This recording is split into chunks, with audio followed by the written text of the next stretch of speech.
like night and day, but they share the same relationships. So going forward, my platform, first thing is safety.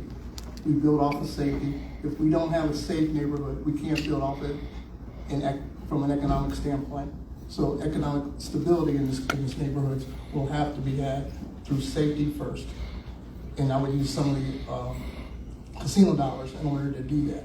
So in closing, since I have 10 seconds, my name is Eric Stubbs. I'm a candidate for Ward 3. Thank you. Thank you, Mr. Eric. Good evening, everyone. My name is Sharon Sproul. I am a lifelong resident of the Mount Pleasant neighborhood. I've been in the neighborhood for over 50 years. I want to first thank the League of Women Voters for putting this platform together so that the residents can have an opportunity to meet each other candidates. So today I stand before you not only as a candidate, but also as a fellow neighbor, a friend, and a parent, and a passionate advocate for our city. As I stated, I've lived in the neighborhood for over 50 years. I worked 25 plus years ago with Fairfax Development Corporation, where I developed a love for the city and a love for the community. From there, I went into corporate America, where I had the opportunity to work in a corporate setting to learn just like different avenues as far as the business is concerned, still working within the community. And then lastly but not least, I just recently stopped in employment with Burtonville Development Corporation, again, where I was able to work with the neighborhood, specifically within the current Ward 4. So my platform, based on conversations with residents and based on the work that I have done, I found over the last 25 years, basically the basic needs have not changed for the community. Community engagement will be the first step, because we have to, now since there's been redistricting, we have to engage both the communities with the Shaker area, the Mount Pleasant area, the Union area, Slavic Village, and North Broadway. In talking with the residents in North Broadway and Slavic Village, they are mostly concerned about being left out, and so my platform with them is that I definitely don't want to do that. Next will be safety. Safety is a concern for everyone. We want to make sure that we have safe living environment for everyone. And then the last part of my platform would be healthy homes to assist our seniors and new coming residents that will be coming to our neighborhoods. Again, I want to thank the League of Women Voters for this opportunity. Ms. Deborah, you're next. I had Oh, I'm sorry. Sorry, did you miss the room? Is that right? Hello. Hi, everyone. I'm LaShawn.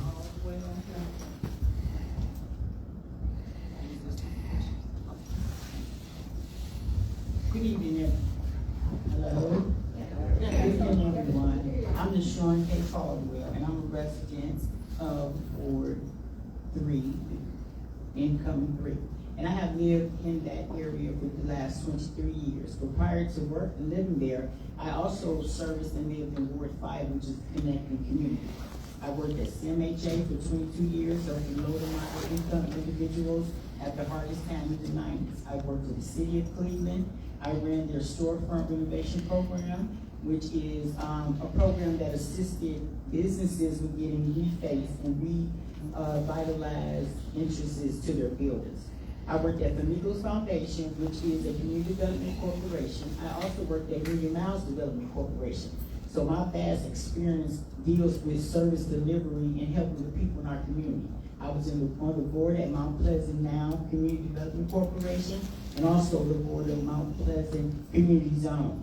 I assisted most recently with getting the light changed at the corner of MLK and Kinsman, where a lot of car accidents happen and people are getting killed. I attended city council and told them of the things that was going on, and we haven't had an accident since. They changed the direction of all the cars going in directions, which made it much safer. I also helped build a community garden across from Zion Hill Church over there that you see on the corner with Forestry. And I've been working in this community since I came here. When I came to Mount Pleasant, it was a thriving community, and they had the highest number of home ownership, and Ward 1 had the highest number of voters. We were involved with our councilman I even went and took the bus down when all you can sell liquor for 20 years. It's because me and the other residents went down with Zach Reed and spoke before the liquor commission and let them know that we didn't need liquor close to the park where people live. I've had experience in this community, and serving is just like something I do for a lifestyle. Thank you for your time and attention.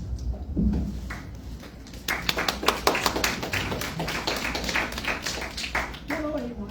How y'all doing? Good. I am the endorsed Democrat incumbent council from Ward 3. Mr. Thorne?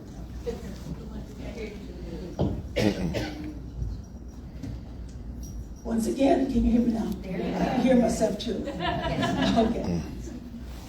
Okay. I am the, sorry, I have to get this together.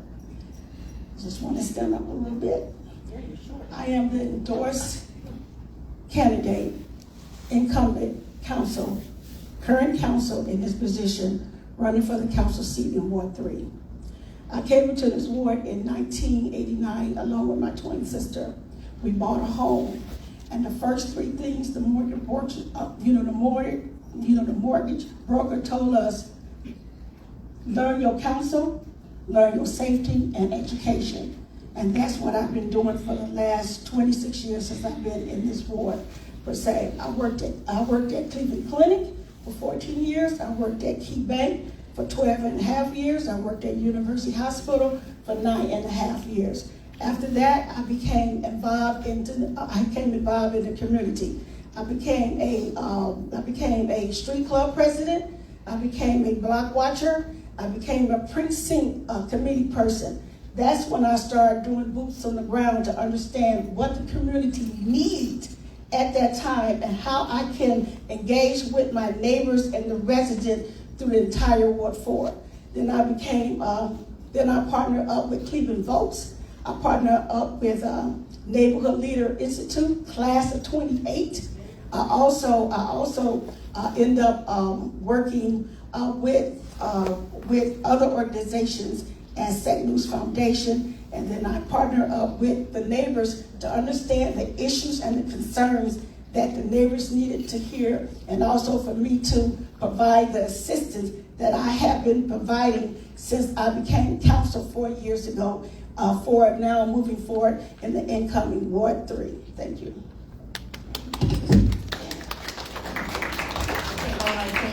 For the opening statement, and we will get to questions. I just want to remind our guests to let's please hold our applause when they are making statements. Okay, we just want to hold our applause to it. It's all done. So I have some questions, so keep those questions coming. I have a stack here. I got some I also have, so just keep those questions coming. We'll get through as many as we can. Okay, so here's our first question. What would you do to address frequent power outages in our Shaker Square neighborhood? I think it's line 6 on Larchmere.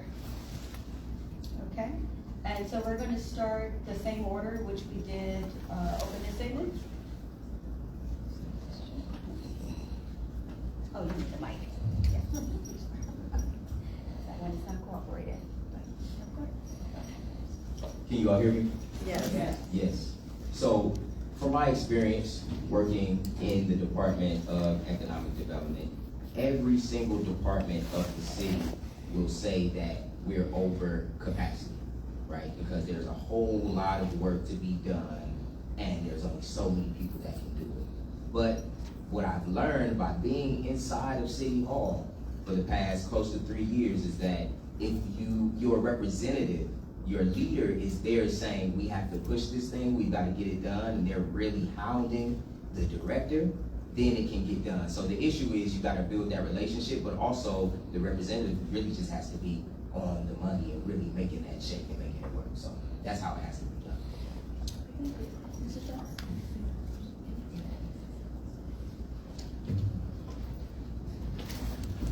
I think this comes back to relationships, and the Shaker Square area needs a better relationship with the city, Shaker Heights as well as Cleveland Heights. And building those relationships, because the CCP and the illuminating company, that requires a collaboration between the three cities to sit down and see where these issues lie. Because I had a restaurant on Larchmere, at the corner of Larchmere and Moreland, and we had that issue on a regular basis. And there's just no way to deal with it, and it's been consistent, and that's been over 20 years ago, so it still goes on. But I would build that relationship with the neighboring community so that we can get it resolved. So I would agree with what everyone has said. The other thing is that as a representative of the Shaker Heights area, it would be basically on the council person or whoever the person is that's representing that area to ensure that that's done. And it does require relationship building. And then we will have to find out what is the root cause of the reason for the lights to continue to go out, because if it's not going out in the entire area, there has to be some type of root cause. And so as a representative, you will have to stay on the safety department to find out, or the utilities department, I'm sorry, to find out what the reasoning is behind it, and then to continue that you stick with them to make sure that they correct the problem.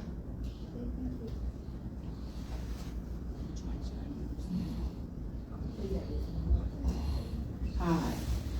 The problem with the outages is logistics. They need upgraded transformers. And nobody has set aside the money or made a plan instead of just sitting down and talking.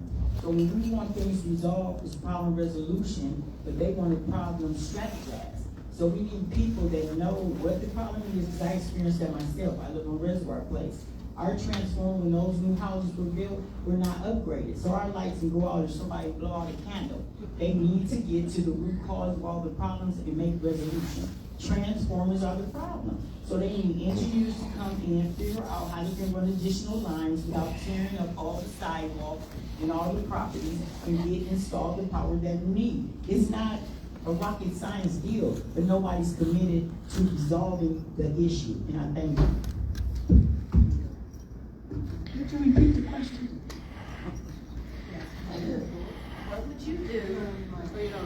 I don't What would you do to address frequent power outages in our Shaker Square neighborhood? I think it's line 6 on Larchmere.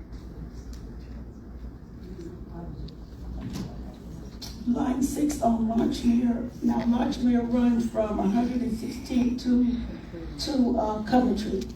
So line 6 is the entire Larchmere to Coventry. Yep. That's what you're speaking of. That's what they said. I think it's line 6 on Larchmere. Okay. Basically, that is something that CPP will be working on. I am on the utility committee at the council, and CPP is working on a new grid to upgrade their lines. Per se, that is not my expertise to explain the basic of the new grid that is being formulated for the new electrical system that they are putting in. But moving forward, by us working with CPP, since they're upgrading their system, we just have to keep calling to ask what they're doing, how the grid is being upgraded, and how it's going to stop having outages in that area, per se. So that's my answer. Thank you. Okay, so I'm going to read our next question. Thank you. Our community is facing serious safety concerns, from street takeovers and reckless car meetups to rising gun violence, while also struggling with the lack of accountability in the police department and ineffective leadership. What specific actions will you commit to right now to address these issues? And how will you ensure that community voices are directly involved in shaping the solutions to prevent and intervene in violence and holding law enforcement leadership accountable? Okay, so Mr. Stubbs, you first. You're first. We're gonna start, the next.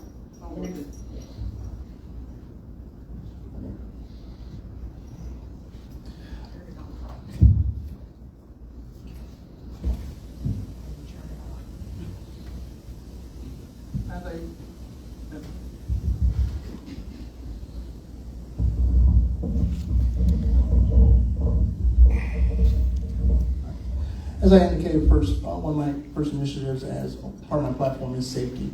And the relationships we build with our neighbors greatly affect that. 130th, issues that happened at 130th, they carried themselves over to Drexmore, they carried themselves over to Ludlow, they carried themselves over to the square.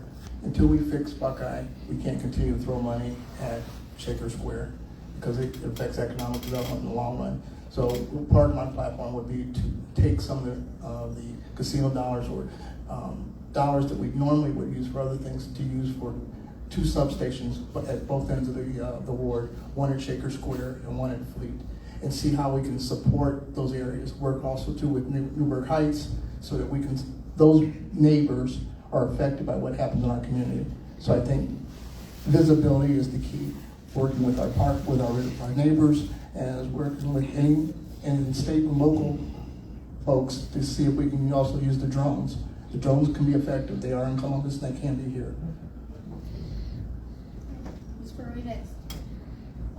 That's a good question. So, as I've thought about safety, specifically the street takeovers, I've had an opportunity to talk to a few young people about what even the reasoning is behind the street takeovers, but definitely would want to work with our police force and to start a forum of residents to come and discuss issues as far as safety is concerned. Find some of the residents that are active in the community within the Shaker area, the Mount Pleasant area, as well as the Broadway and Slavic Village area, and meet monthly with those residents along with the police department so that we can come up with great solutions to try and curb some of those things. In addition to that, I would say we would need to work with some of the grassroots organizations that are currently out to help assist the residents in kind of trying to patrol the streets or just kind of being the lookout for nefarious activities within the different communities. Thank you. Could you repeat that question again? That was pretty long. It was, but it's actually Ms. Collins for next, but I will repeat the question. Our community is facing serious safety concerns from street takeovers and reckless car meetups to rising gun violence, while also struggling with the lack of accountability in the police department and an ineffective leadership. What specific actions will you commit to right now to address these issues? And how will you ensure that the community voices are directly involved in shaping the solutions to prevent and intervene in violence and holding law enforcement leadership accountable? Okay, currently we do have a means to use each month. It's the third Wednesday every month at Covenant Church right there on about 117th and Kinsman. The commander does have a meet where they address some of the issues. We also have 2 officers, Officer Harden and Officer Jones, who are the community outreach workers who work with the negative things in our community. What happens is we have the vehicles to get stuff done, we're not utilizing them. So let's be honest, if you don't attend the meetings, your work's gonna get hurt.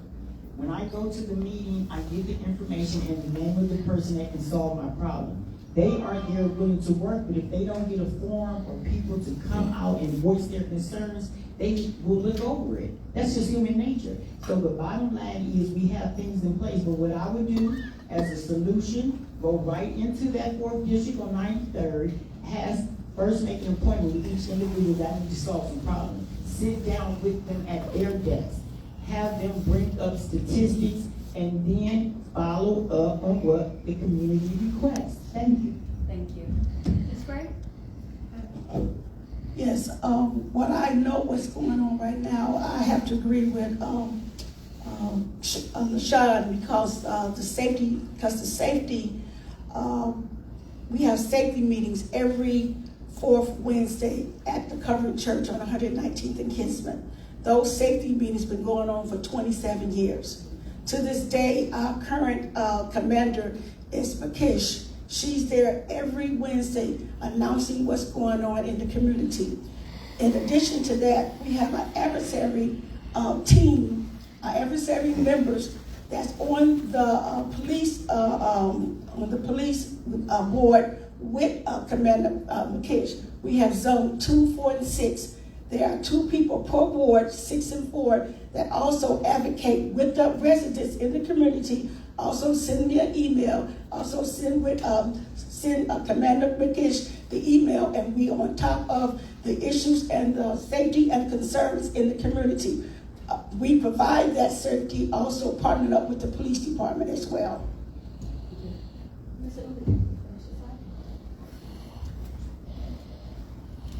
All right, so the first thing is that we've seen in cities like Birmingham and Baltimore that they've reduced gun violence, and they've also just turned the whole city around, turned crime down. So the thing is, you've got to provide youth programming and youth empowerment. We've got to get the young people involved, because that's how we deter them from committing crimes. As I'm out here talking to young people, they want money, they want jobs, they're hungry, they want food. And so we are already working with the local CDC to start a youth council. And there are also 150 organizations, youth organizations that MyCom works with that people don't know about. So the youth programming is something that we've got to address. And then the next thing is clean neighborhoods precedes safe neighborhoods. So making sure that we're cutting the grass, making sure that we're doing community cleanups in conjunction with the local CDCs to get the neighborhoods to where it's supposed to be. So youth programming as well as clean neighborhoods to then have safe neighborhoods. All right, thank you. All right, thank you. Okay, so just to tell you, so Ms. Furley, the first question, you'll be the first to go. So here's our next question. Do you think City Council should take a vote on whether to censure Joe Jones prior to the September 9th primary? Why or why not? That's a good question, and I've had multiple conversations about this specific issue. So as far as the censorship, I think that we have gotten too far into the candidacy, or too far into the campaign to actually censor. But I do feel like because of all of the different issues that are going on, or that are allegedly going on with him, and most of it is about a bully culture. And I feel like it's a bully culture throughout the leadership to a certain extent. It may not be as overt, but it's definitely there. And so I feel like to censor one person when it's something that maybe everybody needs to be held accountable for, I think that once the election or the primary election is over, then the determination can be made whether or not they should actually censor Councilman Jones.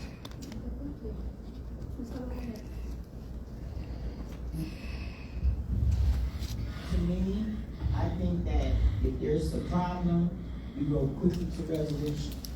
Why should we wait? That's just the way I feel. And then two, I'm gonna be honest, because I'm an adult and I'm grown. We know that Councilman Jones has had other issues, and he basically was forgiven.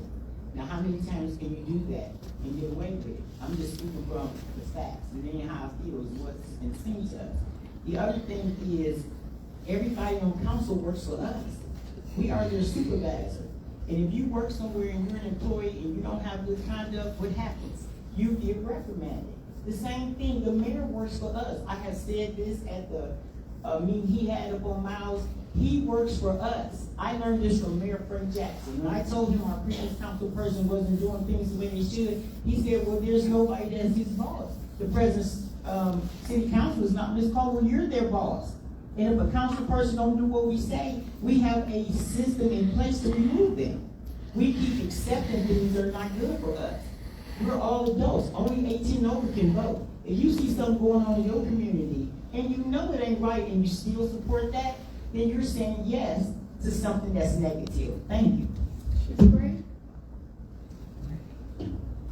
At this time, I'm not going to answer that question because I'm in council.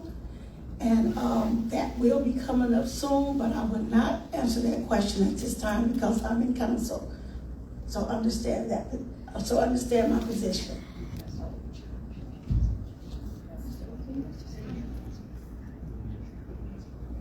Yes. So, and I'll explain in the sense that I work with middle school students every single day. And we all know that the rules are the rules. And when you let one person slide, now you have to let everybody slide. So it really becomes an issue of not only accountability, with the leader, but also, as Ms. Caldwell just stated, the constituents holding the leader accountable. And so, yes, I'll say that, and I'll also say that I've had a great working relationship with Councilman Jones up to this point. So this isn't personal in just how I work with my students, right? As much as I want to be lenient on them, the rules are the rules. So I'll leave it there and say, yes, I'm in favor of the censor. Thank you. And Mr. Steps?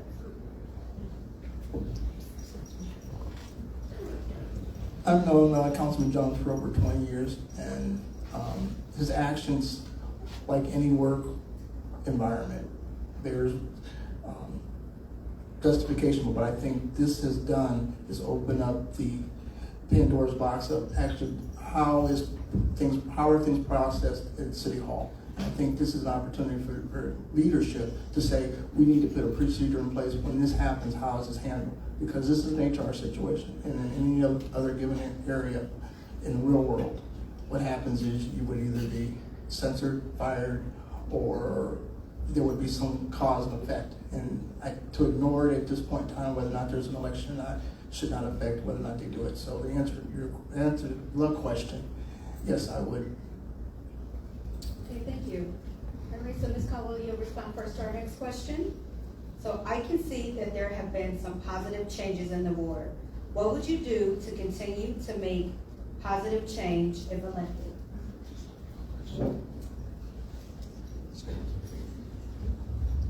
If I was elected, I would begin to partner with other entities. I would use my resources and my connections with working at CECs in the city of Cleveland to promote ideas that benefit the residents. We need visual. And I'm gonna use an example. I live on Reservoir, which is behind the park. I know that they're approved for a doggy park behind my house. But I went to council and I spoke before them and I asked, why do I have to travel up a bridge that's broken and crumbled? What happens is we need to have structural things put in place. We do need to have it cleaned up and we need to have it safe. But we need to be doing a lot of things simultaneously. We want to do one thing and say yes, but we need to be doing a row of things that is constantly improving. In 4 years, we have seen a little, but we could have had a lot. The visual is important as well as the structure and the communication and connection with other people that can get stuff done for us. When I went to a meeting one time, I asked Mayor Jackson, when are you going to get to us? He said, first let's take care of downtown West Side, then I'll get to Mount Pleasant. We stood in line long enough. We need to have impactable visual things happen. Thank you. Thank you, Ms. Caldwell. Ms. Gray?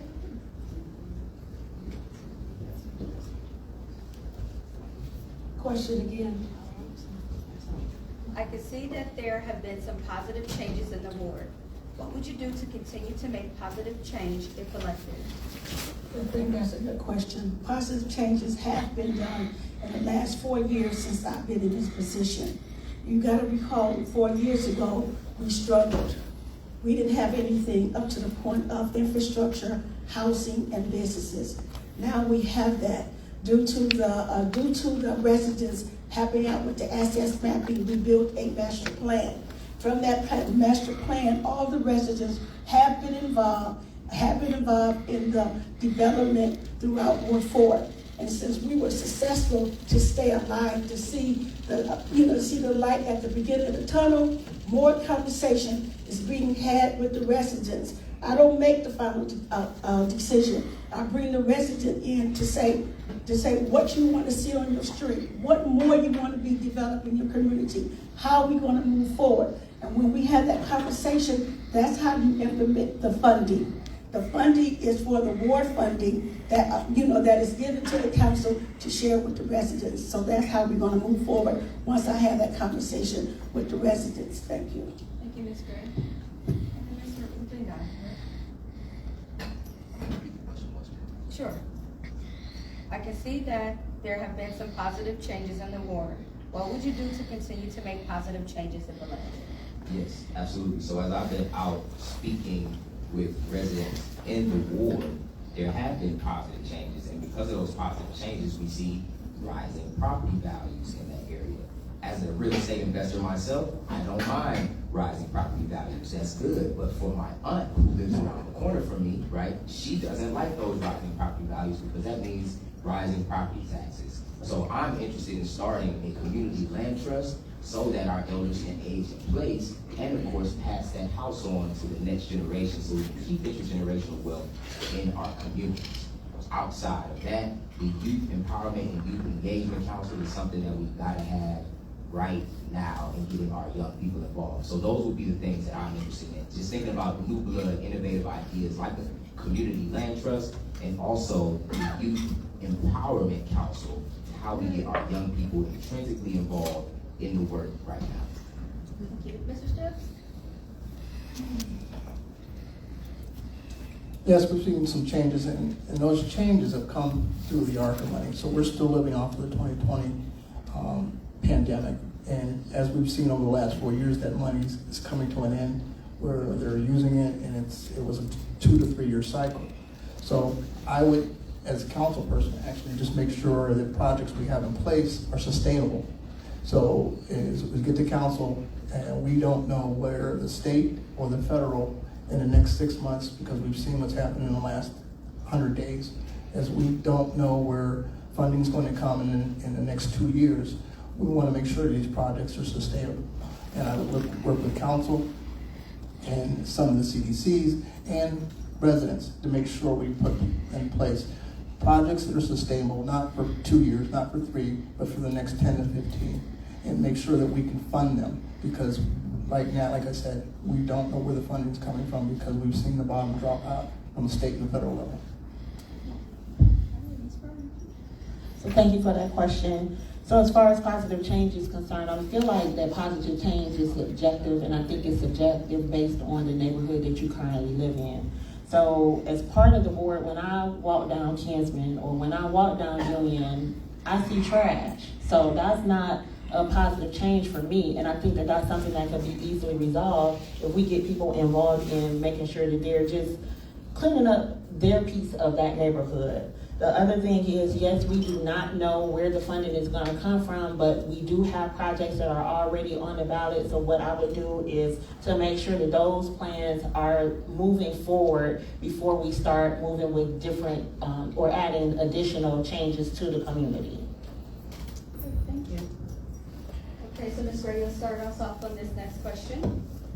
Why do you want to become a Ward 3 City Council person? We heard why you feel you're qualified, but why serve as a council person?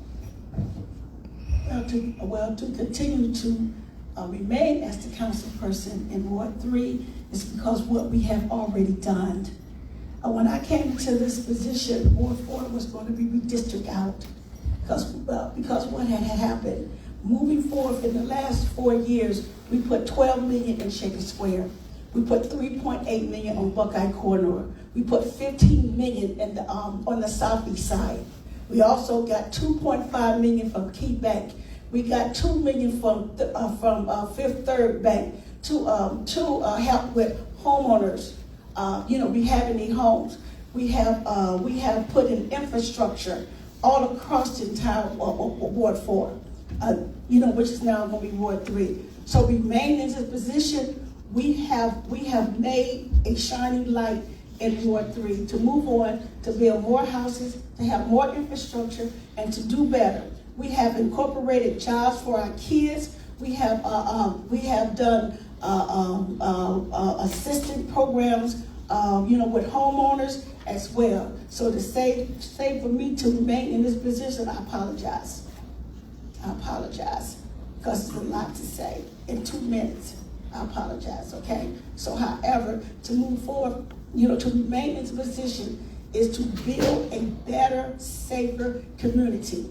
And we have done that in 4 years to be sustainable. So we have bigger and better plans for this ward to stay alive, as well as connecting with Salvage Village. Thank you. Thank you. All right, I'm running as a write-in candidate because of 12 signatures. This is the only reason that we are a write-in candidate right now is because we were short 12 signatures. As we were on the campaign trail, meeting and learning about the stories of the members in the community, the momentum that we had, the connections that we had made, and the response that we were given by the people 12 signatures was not enough to stop us. And so I hope that you all see that our passion and the way that we're fighting and moving beyond a bureaucratic hurdle is the same way that we will move if we are chosen to be your representative here in Ward 3. So outside of being a write-in candidate, I'm running because I think that we all deserve better. I'm a homeowner on Mount Oliver Avenue, and so I'm running because I think that we all deserve better. So our campaign is all about putting people first, and I hope to earn your vote in November. Thank you. Thank you. Mr. Stubbs?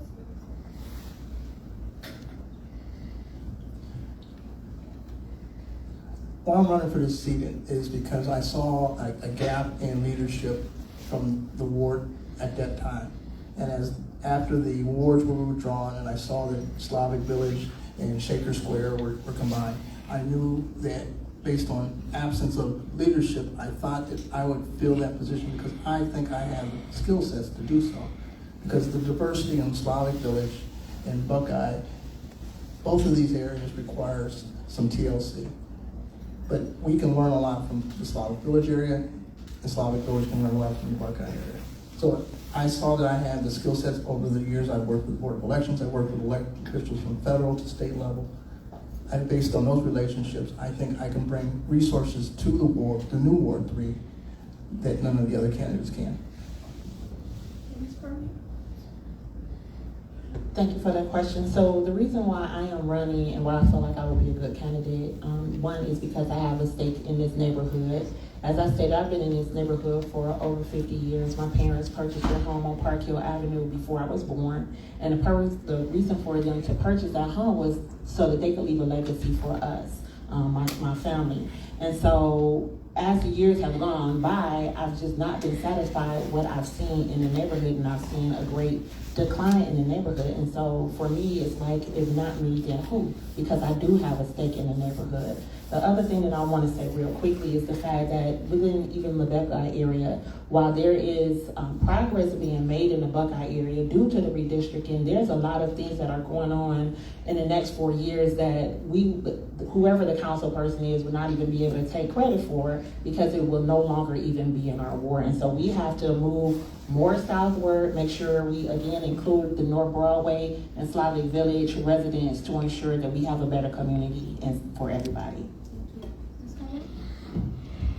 The reason why I'm running for council and I'm running in person, I actually got sick right before the votes had to go in, and I was immobile and I wasn't able to continue due to high exhaustion and heat because I was out there just right by force. So I'm obligated. When I decided to purchase that home, I decided to come to community. Community means a place where there is common unity.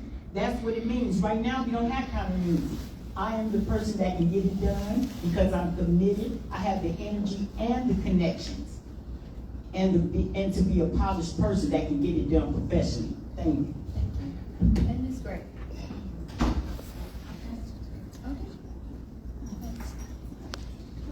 Let you know, I can give more. No. More. Okay. Okay. So I'm rolling. Okay. So here's our next question.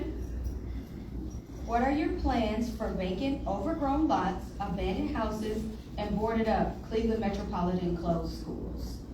Okay, who went first last time? I lost track. I'm sorry. Ms. Gray, you went first? Okay, so then it's your turn. Thank you. So going back to us looking at our neighborhood with new eyes, with innovative thoughts, how can we revitalize blight in our neighborhood? So number one, I've been working with organizations for the past 10 years, writing grants to make sure that we can clean up lots. I also work with private landscaping companies to make sure that we can clean up lots as well.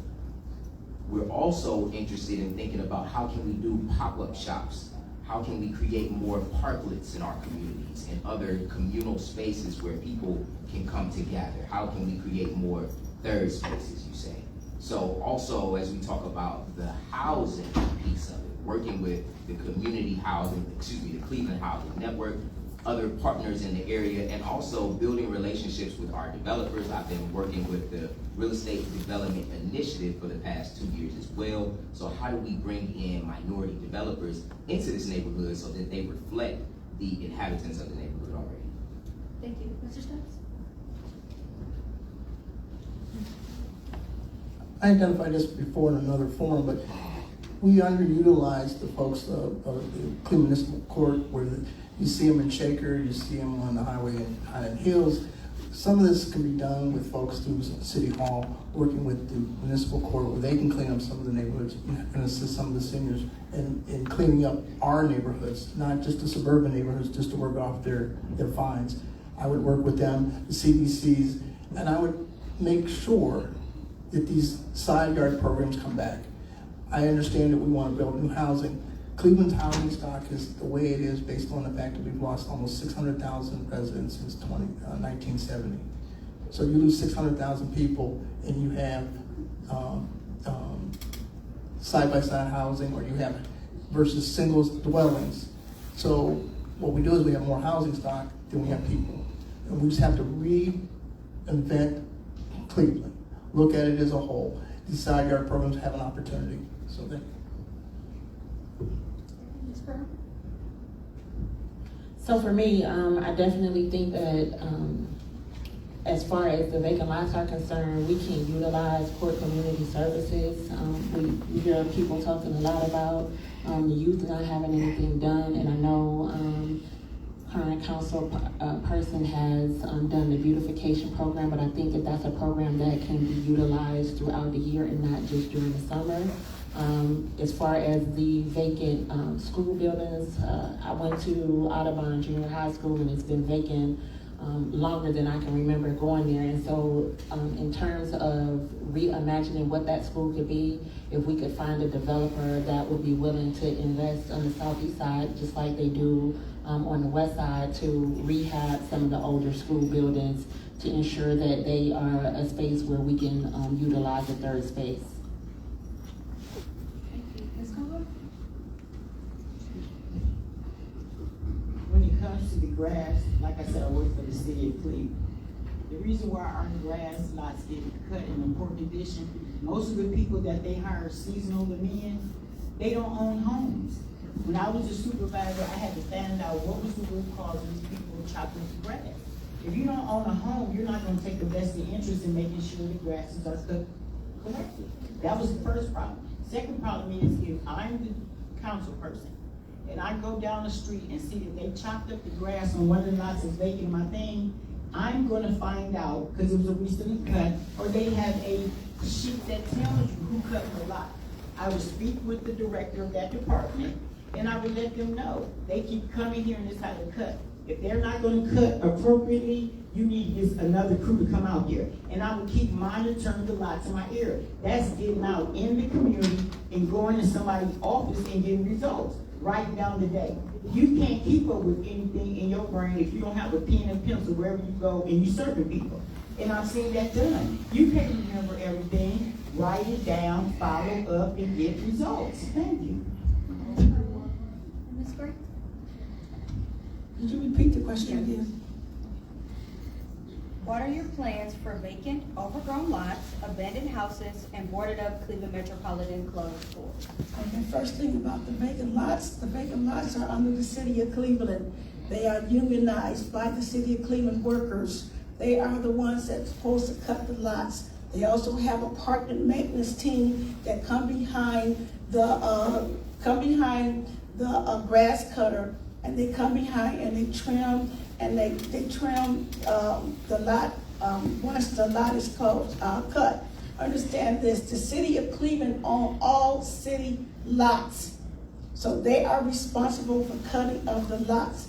In addition to that, yes, I have a job beautification program, but it's a summer program for kids between 14 and 17 only.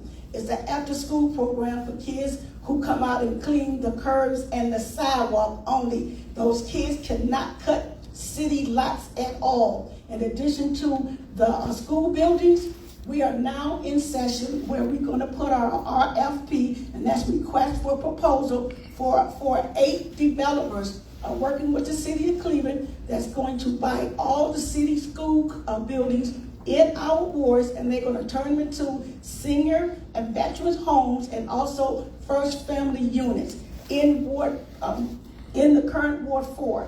We are working with them now. So that's how we're gonna progress and move on, because that's already is in effect as I speak. Thank you. Thank you. Mrs. Stubbs, you'll answer the next question first. The Shaker Square neighborhood is now divided across 2 precincts. Do you see this as a challenge or an opportunity? I see it as a challenge, and the challenge be it exists in Shaker Square as well as Fleet. Fleet was divided in half between Ward 2 and Ward 3. And when that division happens, it makes it difficult for a developer to work with two council people, but it's not something we can't overcome. I have worked with Mr. Griffith on other projects in the past in different capacity, but I would not have approved or went along with dividing Shaker Square, because I think it's an obstacle we're going to have for a long time. Thank you. Ms. Berliner? So I see that as both a challenge and an opportunity. Opportunity-wise, it will give the 2 boards or the 2 council people an opportunity to work together collaboratively. And then as far as the challenge is concerned, yes, I do agree. There would have to be a meeting of the minds because the 2 areas are separate, and I do feel like there are challenges that each area or each side of that area has that would need to be addressed. But I don't see that both council people would not be able to work together to accomplish whatever goals they are already set in that area. Thank you. Ms. Carver? I would say the same. I think that there's an opportunity and a challenge. The challenge would be is that a comparison might come into play, as if this money was separated from this, and they got this and we can get that. But this is it. When you're sitting in city council, you know what monies are getting appropriate to what things. So if I see that the other part of Shaker is getting something, I would want to partner with Councilman Griffin to find out how would this best reflect the benefit of both of them. So some of your negotiating skills will have to come into play, because you're in council to work with each other, even if you're not on the same street. Because a lot of times what has happened thus far, they have took one street and went straight down the middle. That side of the street is that ward, that side is that ward. That was not a good thing. If it's a street, the complete street needs to stay in one or the other. But you don't go, that's your council person. And a lot of people, to be honest, don't even know what ward they're in still from the last realignment, and they don't even know who their council person is when you're out there walking and talking to people. They have no idea. Thank you for your time. Ms. Berg? Yes, since I'm the current council, believe you me, it was a punch in the stomach. I'm telling you it right now. But however, we have to deal with what we got now. We have to move forward. Shaker Square going to be fine. Shaker Square is building out today. We done brought in 2 restaurants on Shaker Square since the redistricting. Cafe Indigo and also the Mexican restaurant. Shaker Square is still building and providing development in that area. Councilman President Griffin, he knows Shaker Square. I know Shaker Square. We're working collaboratively together to bring more restaurants, to bring more businesses in Shaker Square. That is a prime development area. It is real estate. We have to move forward and work together as councils for our residents to provide the services that our residents expect us to bring. Shaker Square will be fine. Thank you, Ms. Berg. Ms. Obiga? You may read it again? Yes, one more No time. problem. The Shaker Square neighborhood is now divided across 2 precincts. Do you see this as a challenge or an opportunity? Yes, again, as everybody said, I see it as a challenge and an opportunity. In my experience working with the Economic Development Department, I was working with all of the council people to get projects done. And so I think it's difficult whenever we draw imaginary lines across neighborhoods, but I think Ward 6 has seen a lot of progress, and so a rising tide lifts all ships. So if we're able to connect with and collaborate with the leadership in Ward 6, then the Mount Pleasant, as well as the residents of Slavic Village, will be open. Thank you.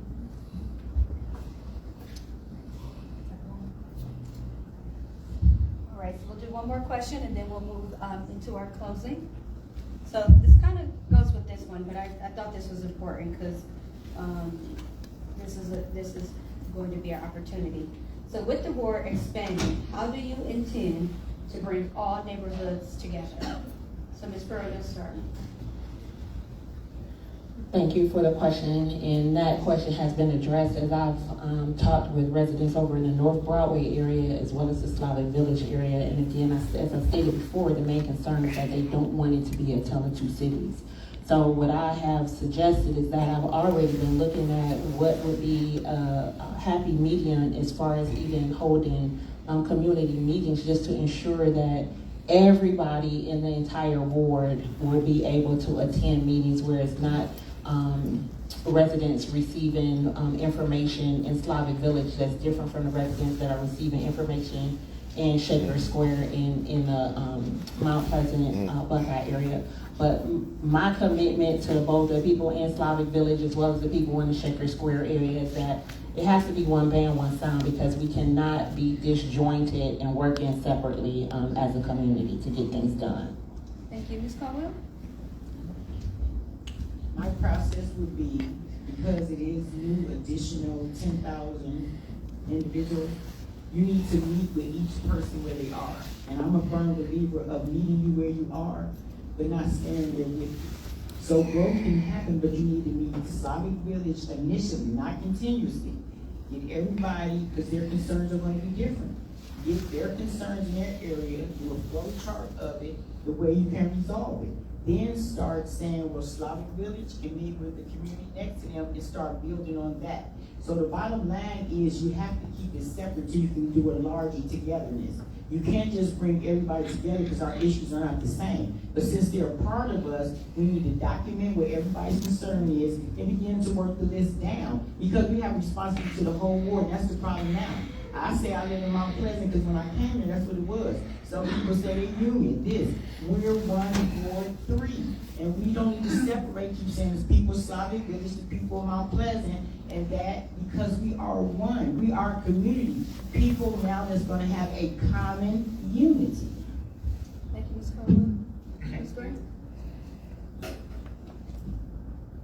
Well, that's a good question, because we have so many. We have at least, here it says we have 24,138,000 folks. We already know everybody not going to come to a community meeting. We know that's first. But what I have already done at one council forum, at one candidate forum, I put Buckeye residents on a Zoom link to meet up with the residents in Slavic Village at the candidate forum. That was first. So meet your neighbors. This is your neighbors. And we have to learn to understand our issues and concerns are similar. We live in two different areas. However, we have to figure out to move forward from the resident group on what do they want to see, how they want to meet, how they want to engage. So that's what we have to do, boots on the ground, talking to our neighbors, understanding their issues, concerns, and we got to bring them together at their cause and their time to understand how we can work together. Thank you, Ms. Gray. Mr. Levine? Yes, so first and foremost, we have to respect the culture of these two places, because Mount Pleasant has a very strong intergenerational blue-collar working culture, as well as Slavic Village has its own Polish culture, its own Warszawa, right, history that we have to respect. So of course you gotta respect the culture. And the second thing is you have to respect the various concerns that come with the different neighborhoods and also the infrastructure that's in those neighborhoods. So from my experience, I've gone to church in Slavic Village for the past 20 years. I've also have an office in Mount Pleasant, so I already do the bi-location situation, if you will. And so having an office that's in the Slavic Village neighborhood as well as an office that's in Mount Pleasant, I think will be important for whoever's the leadership within this role, so that everybody feels as if they're heard and that everybody feels seen. Thank you. And Mr. Smith?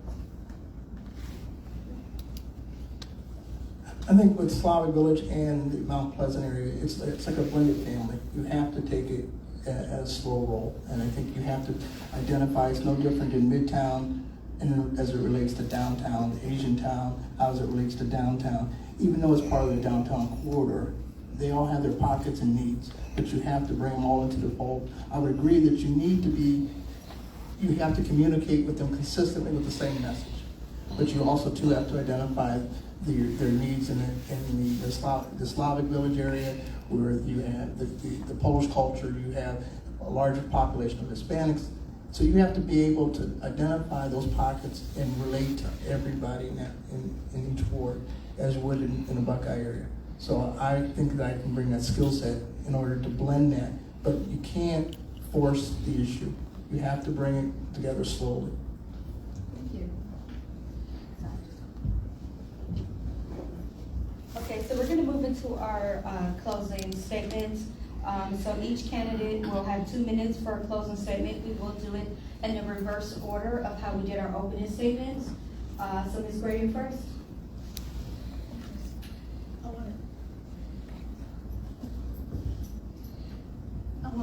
I want to thank you, the Women League of Voters, for having this forum tonight. But I also want to say that being in this position for the last 4 years has been a challenge and also been a blessing to understand how to engage, to understand what the residents' view is moving forward, and building capacity of infrastructure, housing, and businesses wasn't no joke. This is not a glamour job. This is a job. Because I became the residents busy. I'm out here at 8 o'clock in the morning until sunset. So I don't care what it's 8 o'clock or 9:30. I'm knocking on door to door every day, talking to residents on what they want to see, how they want to build this community back together. Also working with Slavic Village, I wasn't familiar with Slavic Village, and I made myself clear with them. I cannot understand what to do for you if I don't have a conversation, build a relationship, so you can have trust in me, so I can know what I need to do for Slavic Village, as well as continue to do for the Buckeye area. I also have a meeting with the Community Development Investment Manager and his boss next week to talk about the investment in Slavic Village. I wouldn't know how to invest in Slavic Village until I get the understanding of what Slavic Village needs from the Third Federal Bank. So I have that set up. But moving forward for the Buckeye area, I have a clear, better vision of what this neighborhood needs in the Buckeye area. Like I said, we put $12 million in Shaker Square, $3.8 million on Buckeye Road, $15 million on the south side. We have done infrastructure. We have given side lots out to our neighbors. We have tore down 142 homes and still counting. We have built housing. Cleveland Housing Network Partners are also having a celebration on September 24th because they have built 30 homes in the Mount Pleasant now. Habitat for Humanity have built 15 in the Buckeye area. Young Black Development, Quentin Green, we have approved his 8 homes in the Mount Pleasant area. Forgive me. However, moving forward, it's going to take a lot of challenges to continue to build 2 wards together. Each ward needs something similar, but we have to be patient. We have to have the understanding of how we're going to build 2 areas together to bring it back as full. So that's why I want to move forward. Thank you. Thank you. All right, Ms. Tuttle? In my closing remarks, I'd like to say our quality of city services currently are terrible. Our community is in a devastating state of being. When I come down Kinsman, I kind of only live tunnel vision coming on down. It's minor things that we could do. Also, too, our housing condition needs to be improved. We need economic development. We also need an environment shift, safe, clean place to live. It don't take a lot to clean up. It takes a council person to get out, knock on these businesses' doors, and have a conversation with them about their lots and the way they maintain things. And we start there. It's a lot of things we can do just by looking at the ends of our arms is your helping hand. Get back to basics. Build a foundation or to build a wall. We want to hit and miss, hit and miss. We need to start some hits and keep going. Across the board, we need to make improvements. I keep saying you cannot be tunnel vision or pick one beam off the fence. It's a lot of stuff that could have been done in our community and a lot of stuff that didn't get done. And I know sometimes we always say money is the issue. Sometimes it don't take money, it takes collaborations. It's not that the city of Cleveland don't have enough resources. We don't have enough people working together to get things done. Everybody territorial. You can't ask this person this, but it's a way to go about doing anything, get anything that you need. And we not utilize the basic thing of communication. Everybody want to send an email. But I want to be perfectly clear. An email does not resolve my issue as a homeowner and a resident city of Cleveland. If I don't follow it up and go, then that's a problem. The same thing, I was getting emails sent about me not getting a new street. I went down there and fought. We've been there 20-some years, and you know what happened? Now it's going to get done. Because I raised my voice and said, you can't keep overlooking us. The reason why we're being overlooked by the city, because we're being overlooked currently by our representative. Thank you. Thank you. Again, I do want to thank the League of Women Voters for putting on this forum. The reason why I feel like I would be a good candidate for this seat is, again, because I've been a lifetime resident in this area. I've seen it in its heyday. I've seen it quickly decline. And then I can also imagine what it can be. It definitely is going to take community involvement, so it can't just be everyone working in silos. Everyone is going to have to work together.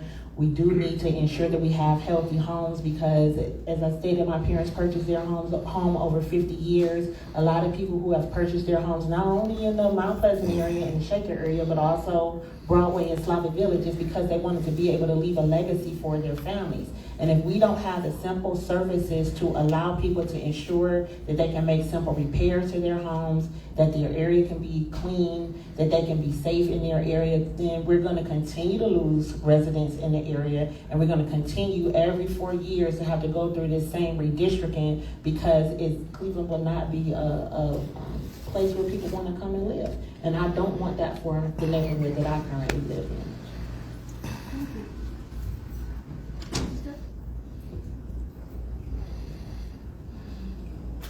When you make your decision on Tuesday, your decision should be looking at not the next 4 years, but the next 8.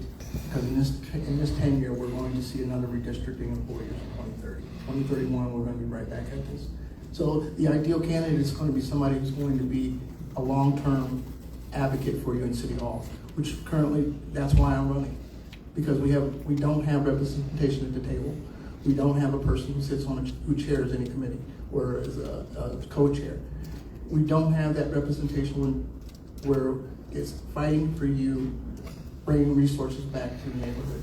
We have some things that are happening that we can control, but with the redistricting, it takes a collaboration and connection for resources. With Slavic Village and Shaker Square being combined, it takes different kind of skill sets. Being able to relate to folks, being able to listen, being able to navigate through systems. I think I have that. I've done it in retail. I've done it at the Board of Elections. I've advocated for folks at the prosecutor's office. I've been in positions that I've done this for the last 35 years. I will continue to do that. We need somebody who's going to bring those resources back and make our neighborhoods, help make our neighborhoods safe. The reality is we know there's going to be issues, but we need somebody who's effective in getting resolution to the issues that existed on the east side. Thank you.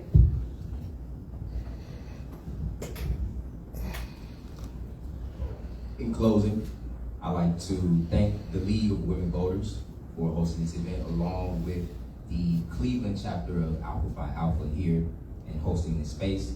I'd like to simply just remind you all that my experience in the Department of Economic Development in the city of Cleveland, but also in the cities that I've lived in and the places that I've been. We were able to put $30 million back into the community, whether that be through interest-free loans, scholarships, or through shareholder dividends.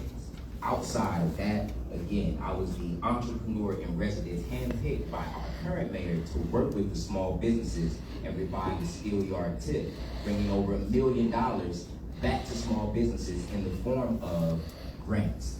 But beyond all of that, I have the knowledge and the wisdom on how these systems work, but which is more important, I have the relationships with those people in those positions. And when I say relationships, the people of the community, as I'm out there speaking, they want a leader and a representative who can build a relationship with. From my understanding, the people are tired of being bullied by their current representative. They want somebody who they can connect with. I truly feel and believe that I am that candidate, and I also have exemplified that throughout my career. My platform, again, is youth empowerment, not just youth engagement, building a youth council for our young people to be intrinsically involved in the decision-making process in our communities. That is how we deter crime. That is how we deter gun violence. Outside of that, we have to do block by block revival. How do we reimagine these spaces of blight? How do we make sure that our elders can stay in their homes? And outside of that, making sure that our neighborhoods are clean and safe so we can attract small businesses, so we can have walkable neighborhoods and make Ward 3 a destination neighborhood. Again, my name is Rasul Lubinga, RASOLUGBNGA, and I'm a write-in candidate for Ward 3. Thank you. Okay, thank you. I'm going to thank our candidates. Now we can clap now. Yeah, that's okay. I just want to say it is 7:29. We did it on time. So clap up for that. So on behalf of the League of Women Voters of the Greater Cleveland, thank you candidates for being here tonight. Thank you all for joining us tonight. And this will conclude our Ward 3 forum. Oh, please stay close. Thank you. So this concludes the Ward 3 forum. I'm sorry I didn't get a chance to breaking it down. My name is Larry H. Gardner, the headline Eye on Nerve DJs on WNRB 108.1.com. Judge Woodray just came by. I had to shake his hand. And then just look out. Again, early voting starts right now and at the Board of Elections on 18th and Superior. Also, check out your candidates. Know who your elected officials are. And early voting has already begun, so if you can start early voting, then let's go do it. Tuesday is the primary, September 9th. I'll talk to you guys later. Love y'all. Have a great evening. Peace.